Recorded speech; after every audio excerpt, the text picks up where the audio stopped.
ஸ்ரீ குருப்யோ நமஹ. SPKRT channel ஆன்மீக அன்பர்கள் அனைவருக்கும் நமஸ்காரம். அற்புதமா பிரபல ஜோதிடர் பிரம்மஸ்ரீ கோகுல சர்மா இன்னைக்கு இந்த 2ஆம் பாகம் நிஜமாவே முதல்ல நமஸ்காரம் தெரிவிச்சுக்கிறேன். சந்தோஷம். ஏன்னா ஜாதகத்துல முதல் கட்டமான அந்த மேஷத்துல இருந்து 6ஆம் இடம் ருண ரோக சத்ரு அந்த இடத்த பத்தி அவ்வளோ அற்புதமா முருகரோட வழிபாட்டுல கொண்டு வந்து தெளிவா முருக பக்தர்களுக்கு அனைவருக்குமே சொன்னீங்க.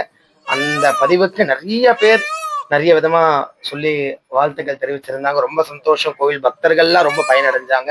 நன்றி. இப்ப அடுத்தது அற்புதமான ஒரு கேள்வி என்னன்னா, இந்த சஷ்டி விரதம் சொல்ற இந்த விரதம் எந்த ராசிக்காரர்கள்லாம் பண்ணலாம், இல்ல சஷ்டி விரதத்தை பத்தி பண்ணா முருகரோட பலன் எப்படிலாம் கிடைக்கும் அப்படின்றத நம்ம சேனல் அன்பர்களுக்கு இன்னும் உங்களோட தெளிவா சொல்லணும்னு ஆசைப்பட்டு கேட்கிறேன். அவசியமா. வெற்றிவேல் முருகனுக்கு அரோகரா. நமஸ்தே. போன பதிவுல நீங்க சொன்ன மாதிரி இந்த கடன் தொல்லை, அதே மாதிரி உடம்புல ஏதாவது வியாதிகள் இருந்தா அது நிவர்த்தி ஆகணும் அப்படின்னு அந்த வியாதிகள் தொல்லை, அடுத்தது இந்த மாதிரி சத்ருகள் தொல்லை எப்படி விநாசனம் ஆகும், என்ன காரணம் அப்படின்னு ஜாதக ரீதியான ஒரு சப்ஜெக்டை பார்த்தோம். இப்போ இந்த பதிவுல நீங்க கேட்கறது விரத ரீதியான ஒரு விஷயம். இது எப்படின்னா ஜாதகத்தையும் தாண்டினது அப்படின்னு சொல்லலாம். இப்போ எனக்கு நடந்த ஒரு உண்மை சம்பவத்தை நான் உங்ககிட்ட சொல்றேன். என்கிட்ட ஒரு முருகர் உபாசகர் வந்தாரு. அவருடைய ஜாதகம் ரொம்ப மோசமா இருந்தது. ஆனா அவருக்கு கரெக்டான டைம்ல கல்யாணம் ஆச்சு, கரெக்டான டைம்ல குழந்தை பிறந்தது, கரெக்டான டைம்ல நல்ல வேலை கிடைச்சது, அதுல நல்ல ப்ரமோஷன்ஸோட இப்போ ஒரு நல்ல ஸ்டேஜ்ல இருக்காரு. எப்படி ஜாதகம் மோசமா இருக்கணும் எனக்கு அது தெரியல. அதுக்கப்புறமா நான் அதாவது அவர் வரும்போது எனக்கு அவர் முருகர் உபாசகரா எனக்கு தெரியல. ஒரு லௌகீகமான ஒரு வாழ்க்கையில இருக்கிறவர்ன்ற மாதிரிதான் நான் நிறைய பேரை பாக்குறோன்றதுனால நான் அப்படி எடுத்துக்கிட்டேன். ஆனா அவர் என்கிட்ட இருக்க பேச பேச பேச அவருடைய அந்த பேச்சு உச்சரிப்பு, அதுக்கப்புறமா அவருடைய கண், அவருடைய முகம், அவருடைய ஜாடை, அவருடைய முடி எனக்கு அப்படியே கொஞ்சம் கொஞ்சமா ஏதோ சுவாமியோட அனுகிரகத்துல நம்மளும் முருகப்பெருமாளை வழிபடுறோம் அப்படின்றதுனால எனக்குள்ள ஏதோ ஒண்ணு தோணிக்கிட்டே இருக்கு. வந்திருக்கிறது மனுஷன் கிடையாது, முருகர் வந்திருக்காரு, முருகர் வந்திருக்காரு, முருகர் வந்திருக்காருன்னு. அவர் பேரை நான் பார்க்காமலே தான் ஜாதகத்தை நான் பார்த்துட்டு இருந்தேன். அதுக்கப்புறமா எதுக்கும் அவர் பேரை பார்க்கலாம் அப்படின்னு திருப்பி பாக்குறேன். கணேச சரவணன் அப்படின்னு அவருடைய பேரு. அதாவது அண்ணன் தம்பி 2 பேருடைய பேரையும் கலந்து வச்சிருக்காரு. அப்பதான் நான் ஒரு 10 நிமிஷம் அவர்கிட்ட நான் டைம் கேட்டேன். எனக்கு கொஞ்சம் டைம் கொடுங்க அப்படின்னு. ஒரு 10 நிமிஷம் அவர் முன்னாடி உட்காந்துட்டேன். ஒண்ணுமே பண்ணல, பேசவே இல்லை, தண்ணி குடிச்சேன். அவர் முன்னாடியே எனக்கு டைம் கொடுங்கன்னு ஜெபம் பண்ணேன். அதுக்கப்புறமா நீங்க முருகர் உபாசகரா அப்படின்னு கேட்டேன். ஆமா, எப்படி கண்டுபிடிச்சிங்க? நான் தான் கையில ஒன்றும் கட்டல, விபூதி வச்சுக்கல, எதுவுமே வச்சுக்கல, எப்படி கண்டுபிடிச்சிங்க அப்படின்னு கேட்டாரு. அப்போ நான் சொன்னேன், இல்ல நான் முருகர் உபாசகர். முருகர் உபாசகர்னா உட்கார்ந்து லட்ச கோட்டி ஜபம் பண்ணணும்னு அவசியம் இல்லை. முருகான நான் நினைச்சாலே எனக்கு அவர் வந்துருவாரு, குழந்தைவ. அந்த மாதிரி நான் பொதுவா எல்லா சுவாமியும் நினைச்சிட்டே இருக்கும்போது முருகர் நினைக்கும் போது பட்டுன்னு முருகர் மட்டும்தான் என் கண்ணு நின்னாரு. வேற யாருமே அடுத்த சுவாமி வரல. அப்பவே முடிவு பண்ணிட்டேன், எனக்கு ஆப்போசிட்ல உட்கார்ந்துட்டு இருக்கிறவரு முருகர் ரூபத்துல வந்தவர் அப்படின்னு. அப்போ அவர்கிட்ட கேட்கும்போது, ஆமா நான் சுப்பிரமணியரை உபாசனம் பண்றேன் அப்படின்னு கேட்டாரு. அப்படின்ற மாதிரி சொன்னாரு. உடனே நான் சொன்னேன், நீங்க ஜாதகம் பார்க்கணுன்ற அவசியம் இல்லை, உங்களுக்கு நடக்கிறதுலாம் நல்லதாதான் நடக்கும், நீங்க எந்த கஷ்டத்துக்கும் பயப்பட வேணாம், முருகர் உங்களை விட்டு போக மாட்டாரு, நீங்க அவரை பலமா புடிச்சுக்கோங்கன்னு சொல்லி அவரை அனுப்பிவிட்டேன். இது நிஜமாலே என்னுடைய வாழ்க்கையில நடந்த உண்மை சம்பவம். இது எப்படி கண்டுபிடிக்கலாம் அப்படின்னா உங்களுக்கே தெரியும். இப்ப அதாவது எத் தேவதா தத்பாவா அப்படின்னு ஒரு ஒரு சொல் இருக்கு. அது பேர் என்ன அப்படின்னா, நம்ம என்ன சுவாமியை உபாசனம் எடுத்துக்கிறோமோ, இப்போ உதாரணத்துக்கு என்ன சுவாமியை நம்ம கும்பிடுறோமோ அந்த சுவாமியாவே நம்ம மாறிடுவோம். அது சாஸ்திரம். இப்போ நான் முருகரை நான் ஜாஸ்தி வழிபட வழிபட வழிபட என்னுடைய சுபாவம், என்னுடைய முகம், என்னுடைய பாவம் எல்லாமே முருகப்பெருமாளாவே மாறிடும். உதாரணத்துக்கு குள்ளமா இருக்கிறவங்க முருகருக்கு பூஜை பண்ண நிஜமாலே ஹைட்டு ஆவாங்க. 18 வயசு ஆயிடுச்சு, எப்படி பண்ணி ஹைட் ஆவ அப்படின்னு. இது வரைக்கும் நான் பார்த்தது, நான் தெரிஞ்சுக்கிட்டது, குள்ளமா இருக்கிறவங்க எல்லாம் முருகர் உபாசனம் பண்ணி ஹைட் ஆனவங்க நான் அப்படியே கண்ணுக்கு எதிர்க்க நான் பார்த்திருக்கேன். முருகர் உபாசனம் பண்ண எல்லாருமே ஒரு மினிமம் ஒரு 5 அடிக்கு மேலதான் இருப்பாங்க. நான் அப்படி குட்டையா இருந்து நான் அவங்களை பார்த்ததே கிடையாது ஒண்ணு. அதே மாதிரி அவங்க ஃபேரா இருக்காங்க, டார்க்கா இருக்காங்க, அது பிரச்சனை இல்லை. அவங்களுடைய வாயில எந்த லாங்குவேஜ் வேணா இருக்கலாம். இப்போ தமிழ் கடவுள் முருகல் அப்படின்னு சொல்றாங்க, ஓகே. பட் ஆனா அவங்க பேசுற எந்த லாங்குவேஜா இருந்தாலுமே அதுல ஒரு ஸ்பஷ்டம் இருக்கும். அவ்வளோ அவ்வளோ உச்சரிப்பா அவங்க அந்த பாஷையை வந்து பேசுவாங்க. இங்கிலீஷா இருக்கட்டும், தமிழா இருக்கட்டும், மலையாளியா இருக்கட்டும். யாரு உபாசனை பண்றாலும் ஆமா, அவங்க பேசுற அந்த வார்த்தை தெளிவு அவ்வளோ தெளிவா இருக்கும். அதை பார்த்து நம்ம கண்டுபிடிக்கலாம் ஒண்ணு. இன்னொன்னு, அவங்களுடைய கண் பார்வை வந்து எப்பவுமே நேர்கோர்ல இருக்கும். எப்பவுமே வந்து இப்படி எப்படின்னு யோசிக்கிறது, மேல கீழே பாக்குறது, அந்த மாதிரியான எந்த ஒரு விஷயமே பண்ண மாட்டாங்க. அப்படியே டைரக்ட் கான்டாக்ட் தான், அப்படிதான் பார்ப்பாங்க ஒண்ணு. இன்னொன்னு, ரொம்பவே கோவக்காரங்களா இருப்பாங்க, நிறைய காரம் சாப்பிடுறவங்களா இருப்பாங்க. சோ இந்த பாவத்தெல்லாம் வச்சு நம்ம வந்து கிளியரா சொல்லிடலாம், இவன் வந்து கரெக்ட் முருகர் உபாசகர் அப்படின்ற மாதிரி. இப்ப இந்த சஷ்டி விரதத்துல இந்தந்த ராசிக்காரர்கள் தான் இருக்கணும் இதா இருக்கா, இல்ல பொதுவா இப்ப முருகர் உபாசனையே இல்ல அவெல்லாம் பண்ணலாம், விரதம் இருந்தா என்ன பண்ணலாம்? ஓகே, இந்த சஷ்டி விரதம் அப்படிங்கிறது வந்து இந்த ராசிக்காரர்கள் தான் இருக்கணும், இருக்கக்கூடாதுன்னு எந்த சாஸ்திரமும் கிடையாது. மனித பிறவியா பிறந்தாலே ஏதாவது ஒரு தெய்வத்தை நம்ம வந்து கம்பல்சரி எடுத்துக்கணும், உபாசனை எடுத்தே ஆகணும். ஏன்னா இந்த லௌகீக வாழ்க்கையில ஒரு மனுஷனுடைய சக்தி மட்டும் வாழ்றதுக்கு போதாது. நிச்சயமா அதுக்கு மேல ஏதாவது ஒரு தெய்வ நம்பிக்கை, தெய்வ சக்தி அப்படிங்கிறது ஒண்ணு வேணும். அதனால்தான் நம்மளுடைய இந்த பாரத தேசத்துல சுத்தி சுத்தி எங்க போனாலும் ஊர்பட்ட சுவாமி இருக்கிறதுக்கு காரணம். இங்க அதான் நம்மளுடைய பாரதத்துக்கு அந்த கர்ம பூமின்னு சொல்லுவாங்க. அவ்வளோக்கு அவ்வளோ இங்க வந்து தபஸ் பூஜைகள் ஆராதனைகள் வந்து பண்ண ஒரு இடம். முருகர் இருக்கிற 6 ஸ்தலமும் நம்மளுடைய பாரத தேசத்துல, அதுவும் திராவிட தேசத்துல இருக்கு. இதுல ஒரே ஒரு விஷயம் என்னன்னா, 6 கோவிலுமே திராவிட தேசத்துல இருக்குன்றதுனாலதான் முருகர் வந்து தமிழ் கடவுளாக பார்க்கப்படுறவர். ஆனா என்னைய பொறுத்த வரைக்கும் அவரை இந்த தமிழ் கடவுள் அப்படின்ற ஒரு சின்ன சர்க்கிள்குள்ள அடங்க நான் விரும்பல. பிரபஞ்சமே அவர்தான். என்னென்ன பாஷைலாம் இந்த பூலோகத்துல இருக்கோ எல்லா பாஷைக்குமே அதிபதி முருகர் தான். அதனால அவரை உபாசனம் பண்றதுனால எல்லா பாஷையுமே அவங்களுக்கு வந்து தெரிஞ்சிருக்கும் ஒண்ணு. இப்ப இந்த சஷ்டி விரதம் திருச்செந்தூர்ல அடியனே கண்ணால பாத்திருக்கேன், விரத டைம்ல ஃபாரினர்ஸ் நிறைய பேர் இருக்காங்க. ஆமா, ஏன்னா கிட்டத்தட்ட ஒரு 1,00,000 பேர் இருக்கானா, அதுல 20,000 பேர் ஃபாரினர் தான் 6 நாள் அங்கேயே தங்கி இருக்கா. ஏன்னா ஃபாரினருக்கு முருகர் எப்படி ஒரு அதீத, நம்ம தமிழ் கடவுள் தான் சொல்றோம், தமிழ்நாட்டுல இருக்க பீப்புள் கூட அவ்வளவு பேர் திருச்செந்தூர் போவாளான்றது தெரியல. ஆனா ஃபாரினர்ஸ்க்கு அவ்வளவு நம்பிக்கை. நீங்க சொன்ன மாதிரி பிரபஞ்சமே, ஏன்னா சிவன் வேறு முருகர் வேறு இல்லைன்றது இதுலயே திருமணம் ஆகுது. உண்மை உண்மை. அதனால இதுல வந்து அவ்வளோ சாநித்தியம், அவ்வளோ தாத்பரியம் இருக்கு. இப்ப இந்த சஷ்டி விரதம் அப்படிங்கிறது பொதுவா ஒரு சுவாமி, எல்லா சுவாமிக்குமே விரதங்கள் அப்படிங்கிறது உண்டு. அதுல முருகர் அப்படின்னு பார்க்கும்போது சஷ்டி விரதம் அப்படிங்கிற, இப்போ சஷ்டி விரதம் அன்னைக்குதான் கும்பிடணுமா அப்படின்னு கேட்டீங்கன்னா அது கிடையாது.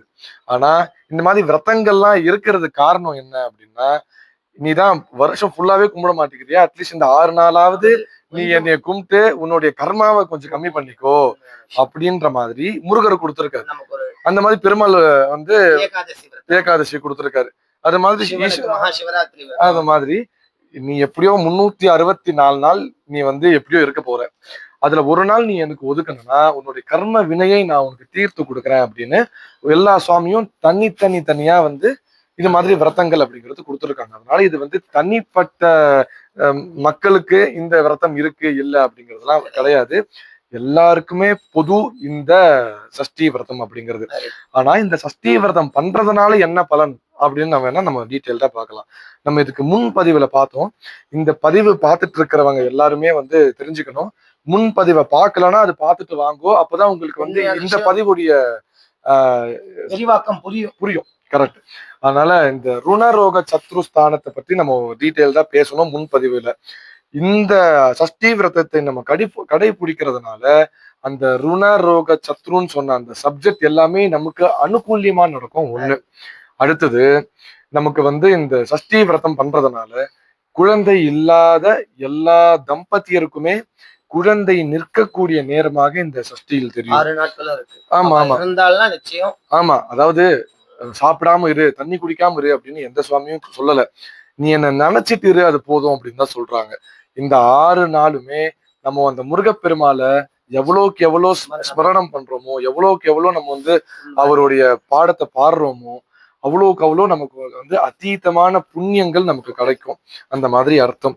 அதனால இந்த 6 நாளுமே முடிஞ்சவங்க அது அவங்க அவங்களுடைய பக்தி. நான் வந்து இல்ல நான் சாப்பிடாம விரதம் இருப்பேன் அப்படின்னா அவங்களுக்கு சக்தி இருக்குன்னா தாராளமா இருக்கலாம்.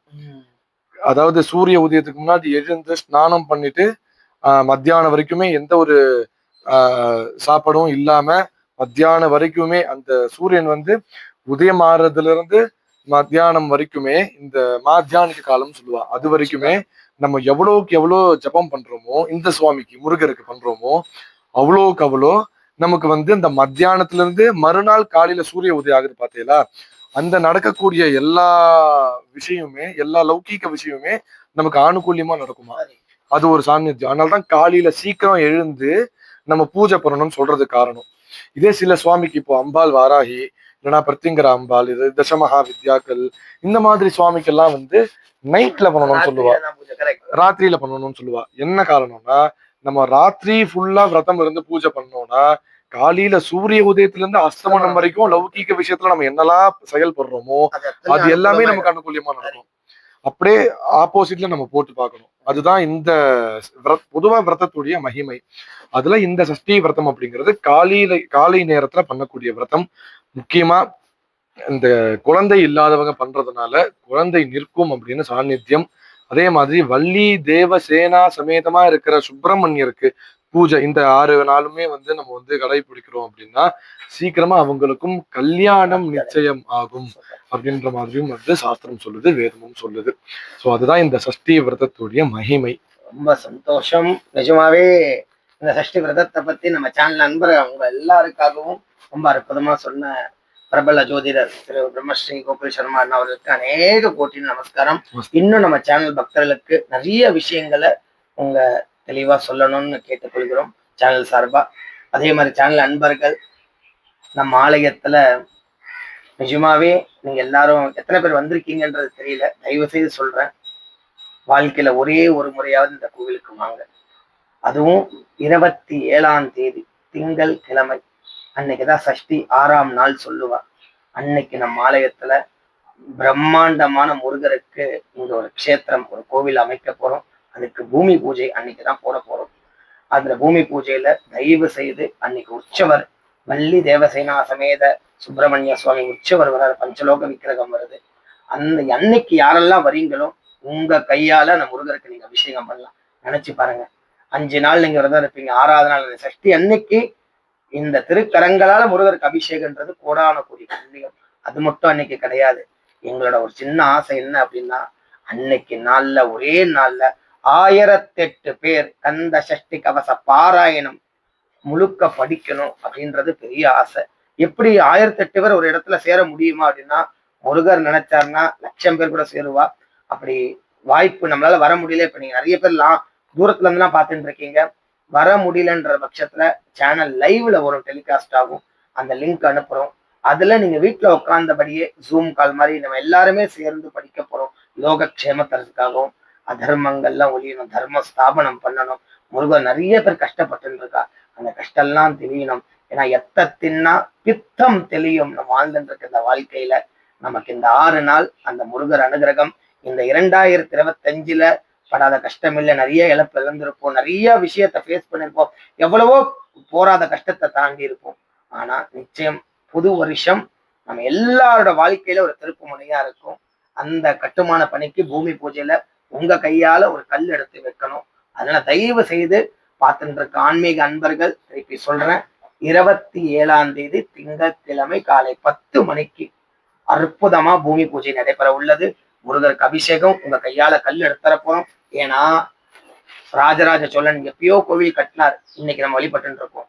இந்த பூமியில நம்ம இருக்கிற வரைக்கும் நம்ம மறக்க முடியாது. எந்த முருகர் கோவில் கட்டுறதுக்கு என் கையால கல்லு வச்ச அந்த பூமியிலன்னு நம்ம மறக்க முடியாத ஒரு அற்புதமான நாள். அதனால தயவு செய்து சேனல் பார்த்துட்டு இருக்க அன்பர்கள் 27ஆம் தேதி திங்கட்கிழமை வந்து மேலும் தகவல் உங்களுக்கு ஏதாவது தெரியணும், இல்ல இந்த கோவிலுக்கு நீங்க ஏதாவது இந்த முருகர் கோவிலுக்கு ஏதாவது கான்ட்ரிபியூட் பண்ணணும் அப்படின்னா, ஏன்னா ஒரு கை தட்டினா சத்தம் வராது, ஒருத்தரே எடுத்து பண்றதுக்கு காத்துன்னு இருக்கா. ஆனா நாங்க வேணாம்னு சொல்லிட்டோம். எல்லாரும் சேர்ந்துதான் தேர் இழுக்கணும். அதே மாதிரிதான் எல்லாரும் சேர்ந்து, ஏன்னா நாம் பண்ண நாங்க வரக்கூடாது, எல்லாரும் பண்ணோன்ற எண்ணம் வரணுன்றதுக்காக தான் அந்த ஆலயத்தை எழுப்புறோம். அதுக்கு நீங்க உங்களோட கான்ட்ரிபியூஷன் நிச்சயம் தேவை. சிறுதுளி பெரு வெள்ளம். நம்ப மாட்டீங்க, இந்த பதிவு பார்த்துன்னு இருக்கும் போதே ஒரு பக்தர்கள் போன் வருது ஆலய நிர்வாகத்துக்கு. போன் வந்து அந்த தண்டபாணியோட பீடம் நாங்க எடுத்துக்கிறோம் உபயமா அப்படின்றா. கேட்கும் போதே சந்தோஷமா இருக்கு. அப்போ முருகர் பிரத்யட்சமா நமக்கு அனுகிரகத்தை பண்ணிட்டு இருக்காரு. நிஜமாவே அது வரைக்கும் ரொம்ப ஆனந்தம்.